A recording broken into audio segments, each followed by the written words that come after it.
हाँ जी, कैसे हैं आप लोग? ठीक-ठाक है। ज़रा इंडियन क्रिकेट की बात करें तो भाई एक इंग्लिश में एक स्लैंग में सेंटेंस इस्तेमाल किया जाता है, opening up a can of worms. Basically उसका मतलब ये होता है कि आप कोई ऐसी चीज़ करें जिससे कि जो चीज़ें छुपी हुई हैं, जो नेगेटिव चीज़ें, बुरी चीज़ें जो छुपी हुई हैं, जो जिसके बारे में लोगों को ना पता हो, वो सारी चीज़ें जो है वो लोगों के सामने आ जाए।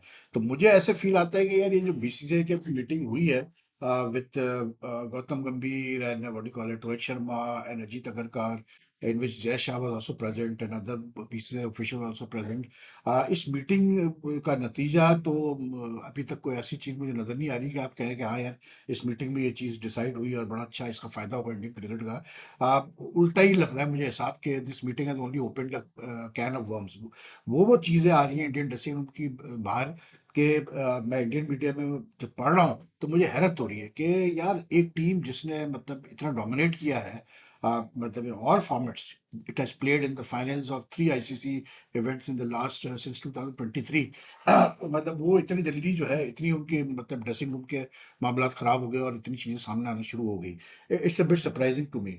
आप जब ये अब देखें मीडिया में, याद रखिए कि मैं खुद जर्नलिस्ट हूँ तो मुझे पता है कि मतलब ये जब चीज़ें किसी मीटिंग के बाद बाहर आती हैं तो ये सारी चीज़ें गलत नहीं होती, इसमें से कुछ ना कुछ सही होता है और जो देने वाले होते हैं वो वही होते हैं जो मीटिंग में थे। सिर्फ ये होता है कि जब वो आपको इन्फॉर्मेशन पास ऑन करते हैं खामोशी से, तो आपसे ये कहते हैं कि यार एग्जैक्ट वर्ड्स ना कोट करना या एग्जैक्ट इन्फॉर्मेशन मत देना, 19-20 रखना कि आप पता ना चले कि कहाँ से खबर आई है। तो डेफिनेटली जो चीज़ें इंडियन मीडिया में ये जो चीज़ें रिपोर्ट हो रही है उसमें से कुछ तो सच्चाई होगी। अब आप देखें कि मतलब ये रिपोर्ट हो रहा है जो कि मेरे लिए एक बड़ी यानी कि to meet with a big surprise है कि आ रहा है कि जी मीटिंग में ये डिस्कस हुआ कि जो है अब जो है टूर्स पे, फॉरेन टूर्स पे, अगर टूर जो है 45 डेज या उससे ज़्यादा का होगा तो फैमिलीज और मतलब वाइफ्स और पार्टनर्स वगैरह जो है वो 14 दिन से ज़्यादा नहीं रह सकते प्लेयर के साथ। और अगर टूर जो है 45 डेज से कम का हुआ तो 7 दिन से ज़्यादा नहीं रह सकते, ठीक है। अब ये कोई इतनी बड़ी चीज़ नहीं है, ठीक है, but why does always the focus shift to families and wifes and children only after the team loses? ये सोचने की बात है ना, जब टीम जीत रही होती है तो उस वक्त क्या ये फैमिलीज इफेक्ट नहीं कर रही होती है प्लेयर्स को? क्या उनका फोकस आउट नहीं कर रही होती? ये सिर्फ हारने के बाद ही क्यों होता है भाई? मुझे कोई ये समझा दे। फिर ये चीज भी सामने आई है जो कि बड़ा मेरे लिए बड़ी एक मजाक की चीज है कि जी उन्होंने कहा है, बीसीसीआई ने कहा है मीटिंग में, कहा कि जी इन फ्यूचर जो है कोई प्लेयर अपने साथ कोई अपना क्या कहते हैं, ये रिपोर्ट हुआ इंडियन मीडिया में कि कोई अपना हेयर स्टाइलिस्ट या अपना पर्सनल सिक्योरिटी वगैरह वो नहीं लेके जा सकता। और दूसरा ये कि हर प्लेयर जो है अब साथ ट्रैवल करेगा, टीम बस में प्लेयर साथ जाएंगे होटल से और साथ ग्राउंड और ग्राउंड से साथ वापस आएंगे। अब ये तो एक कैसे बोलते हैं, हर टीम के साथ ये चीज़ मतलब प्रिज्यूम की जाती है कि सारे प्लेयर्स साथ ही जाते हैं होटल से ग्राउंड और ग्राउंड से साथ ही आते हैं टीम बस में वापस। तो क्या ये नहीं हो रहा था इंडियन टीम में? क्या आप कुछ प्लेयर अपना अलग ट्रैवल कर रहे थे? तो अगर ऐसा हो रहा था तो भाई ये किसकी कमजोरी है फिर? ये तो फिर मिस्टर गौतम गंभीर जो मैनेजर शैनेजर थे उनकी गलती है ना, या कप्तान की गलती है कि अगर ऐसी चीजें हो रही थी जो कि इतना मतलब हाईलाइट होकर रिपोर्ट हो रही है, ठीक। फिर दूसरी ये मतलब कमाल है यार कि ये पहली दफा सुना है कि प्लेयर जो है वो अपने साथ स्टाइलिस्ट और पर्सनल गार्ड वगैरह लेके जा रहे हैं, पर्सनल मतलब ट्रेनर लेके जा रहे हैं। ये I mean I not heard of this. I heard कि जी ट्रेनर का तो चलो सुना है कि मतलब पर्सनल ट्रेनर जाता है साथ में, but he is not part of the team. अब ये भी एक अजीब चीज है, अगर ये प्लेयर्स कुछ प्लेयर ऐसा कर रहे हैं इंडियन टीम में तो भाई वो फिर मुझे लगता है कि प्लेयर्स कम और वो एंटरटेनर ज्यादा है, ठीक है। उनकी जो ब्रांड वैल्यू है उसको फिर वो एनहांस करते हैं।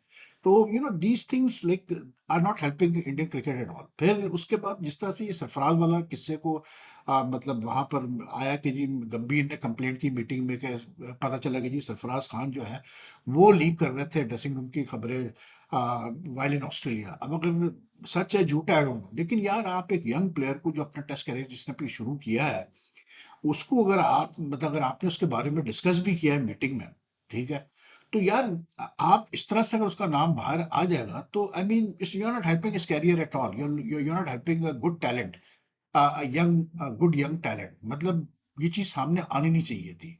एंड देन हाउ इज गंभीर सो श्योर कि जी ये सरफराज नहीं किया, ठीक।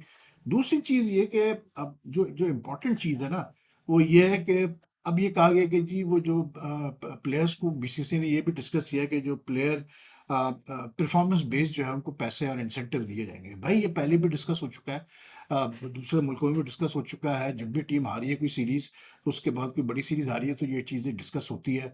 पाकिस्तान में भी हो चुका है, लेकिन यार practically honestly it's not possible. इसलिए कि you can't put extra pressure on a player कि जी अगर आप परफॉर्म करेंगे, अगर आप रन्स करेंगे, विकेट्स लेंगे, अच्छी फील्डिंग करेंगे, तो फिर ही आपको जो है अच्छे पैसे मिलेंगे, वरना जो है आपको कम पैसे मिलेंगे। तो फिर ये इंसेंटिव नहीं मिलेंगे। तो this doesn't work, it only adds extra pressure on a player.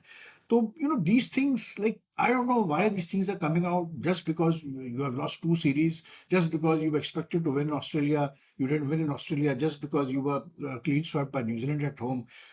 एकदम से ये चीजें, अब ये भी डिस्कस हुआ कि जी वहां पर सुना कि मीटिंग में ये भी कहा गया कि जी वो कुछ प्लेयर जो है वो टेस्ट क्रिकेट में इंटरेस्ट नहीं लेते रेड बॉल में, और उनका सारा फोकस जो होता है वो आईपीएल कॉन्टेक्स्ट भी होता है।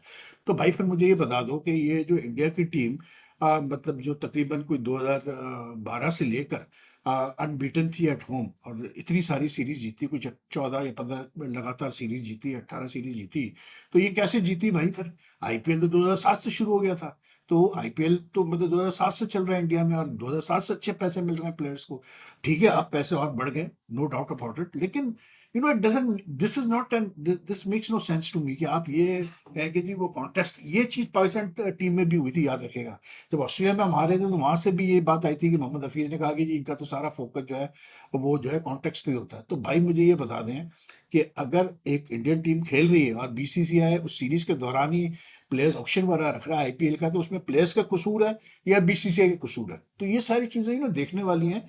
Just to give this excuse कि जी आईपीएल की वजह से या टी20 की कॉन्ट्रैक्ट्स की वजह से, पैसों की वजह से प्लेयर्स फोकस नहीं कर रहे हैं, I don't think it applies to every player.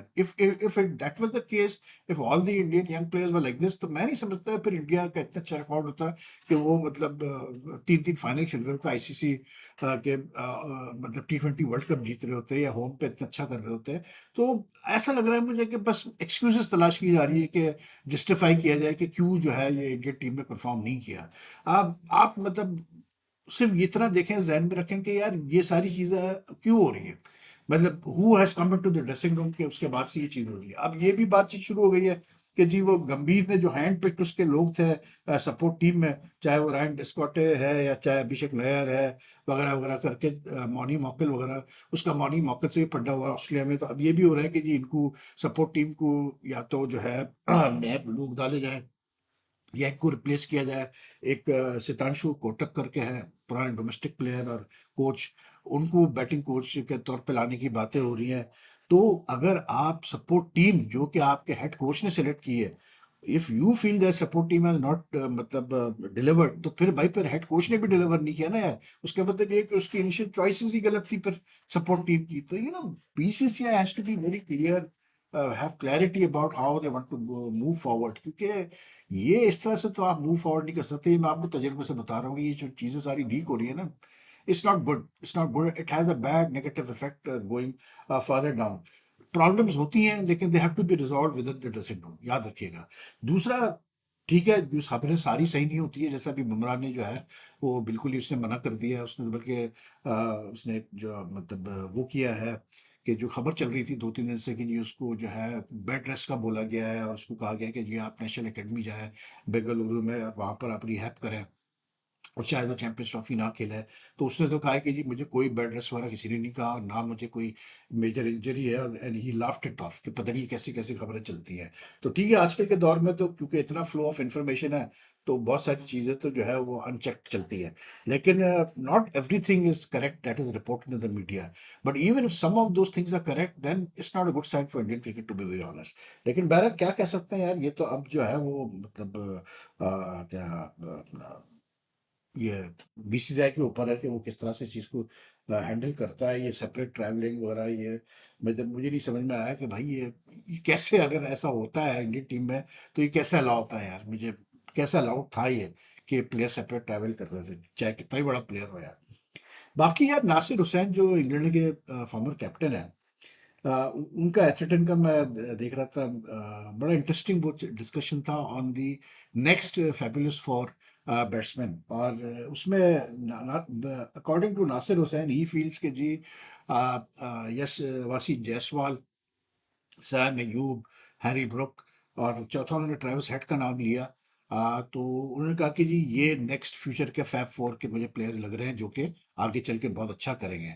और जिस तरह से जो है जो फैब फोर अभी एग्जिस्टिंग है, जिसमें विराट कोहली का नाम लिया जाता है या केन विलियमसन का नाम लिया जाता है, स्टीव स्मिथ का नाम लिया जाता है, जो रूट का नाम लिया जाता है, बाबर आजम का नाम लिया जाता है। तो वो कहते हैं कि जी अगला जो फैब फोर है उसमें ये प्लेयर्स होंगे। I I agree with what you call it Nasir Hussain. और ऑल्दो जो ट्रेविस हेड की जो एज ग्रुप है वो मतलब it's not the same as Jaiswal, Saim और हैरी ब्रुक। लेकिन ये तीन प्लेयर्स वाकई यार ये बड़े बहुत इम्पैक्ट के प्लेयर्स हैं, this not two way about it. Sam जब आया तो there was a lot of talk about his ability to do well at international cricket, but the guy over the period of time has really shown dramatic improvement in his batting. And the only reason for that dramatic improvement is that he has applied himself. He has learned to apply himself when he's batting. He's got all the shots in the world, लेकिन अब उसने ये सीख लिया है कि हर गेंद पे आप शॉट नहीं खेल सकते, हर ओवर में आपको चौका मारना छक्का मारना जरूरी नहीं है। एंड उसके रीजन ये है कि वो तीनों फॉर्मेट्स खेल रहा है, तो वो एडजस्टमेंट उसकी बहुत अच्छी हो रही है। वही चीज मुझे जायसवाल की नजर आती है। He is also got this ability to adjust. Harry Brooks has this ability to adjust. Travis Head का तो हमें पता ही है। लेकिन जो चीज होती है ना, मुझे हैरत ये है कि यार आप ये जो रेस्ट के चक्करों में, चले सैम तो अभी इंजर्ड है, लेकिन जायसवाल के अगर मैं केस लेता हूँ तो मुझे समझ में नहीं आता कि मतलब एक यंग प्लेयर है, who's hungry to play as much as cricket as he wants to play. I am pretty sure of that. उसकी एज पे, जायसवाल की एज पे कोई प्लेयर नहीं चाहेगा कि यार मुझे आप बिठा दें या रेस्ट करें किसी भी फॉर्मेट के लिए। और उसको बार बार आप बिठा रहे हैं, मतलब कभी वनडे से बिठा देते हैं, कभी आप उसको T20 से बिठा देते हैं। आपको डिसाइड करना है इंडियन सेलेक्टर्स को कि where do they see Jaiswal. To me Jaiswal is automatic choice for all three formats, क्योंकि वो I mean the sort of batting talent the guy possesses. Nasser Hussain ने बिल्कुल ठीक कहा कि ये फ्यूचर स्टार्स हैं यार, इनको आप रेस्ट करा के इस एज पे क्या आपको मिल रहा है। मतलब ठीक है वो एक बॉलर हो या कोई मतलब एक बैट्समैन हो, जैसे कि जिसने कोई 70-80 टेस्ट खेल लिए हो, 100 टेस्ट खेल लिए हो, जिसने ढेर सारे रन कर लिए हो, तो ठीक है उसको होता है कि एक स्टेज आती है कि आप फटीक से गुजर रहे होते हैं, मेंटल कंडीशन आपकी ऐसी होती है, you need breaks. But not for these young players यार। तो even whether it is Harry Brook और साहब, आई वुड से कि भाई आप हर सूरत में जो है मैक्सिमम खिलाएं। तो आई डोंट नो यार, ये जो रेस्ट पॉलिसी है प्लेयर्स की, कुछ प्लेयर्स को रेस्ट की जरूरत नहीं है भाई साहब, सीधी बात मैं आपको कर रहा हूँ। इवन बॉलर्स, जो यंग बॉलर्स है इंडिया के पास, ये अर्शदीप सिंह वगैरह को जो करते हैं, अबे भाई इनको तो जितना आप खिलाएंगे उतना अच्छा है, वो सीखेंगे, उतना ज्यादा उनको एक्सपोजर मिलेगा तो वो सीखेंगे। तो you know sometimes these policies that are made, मुझे तो थोड़ी सी हैरत ही होती है कि भाई किस किस्म की ये पॉलिसीज बन रही हैं।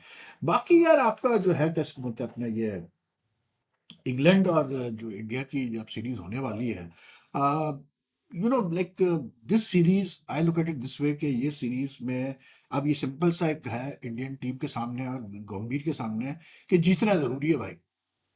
क्योंकि अगर ये सीरीज नहीं जीत पाए तो मैं बता रहा हूँ इसका बहुत ज्यादा बैकलैश आएगा before the champions trophy, and that will not be good for the Indian team at all. लेकिन बहरहाल देखते हैं व्हाट हैपेंस। 20 सेकंड से स्टार्ट हो जाएगी T20 series, should be a very exciting series. तो यही है यार, मतलब इंडियन क्रिकेट के हवाले से ये बातचीत, ये जो रेलेवेंट चीजें थी मुझे ये लगी। तो I hope you enjoy the content. If you enjoy the content but you haven't subscribe as yet to my channel, please do press the subscribe button and also the bell icon button so that you get the latest notification updates whenever I upload a video. And the more you like and share my videos, it helps the channel grow. Your comments are also always welcome. So take care। आप लोग से फिर मुलाकात करते हैं। कल से test भी स्टार्ट हो रहा है पाकिस्तान वेस्ट इंडीज का मुल्तान में, तो there is lot to talk about and report. तो फिर आपसे कल मुलाकात करते हैं। अल्लाह हाफिज।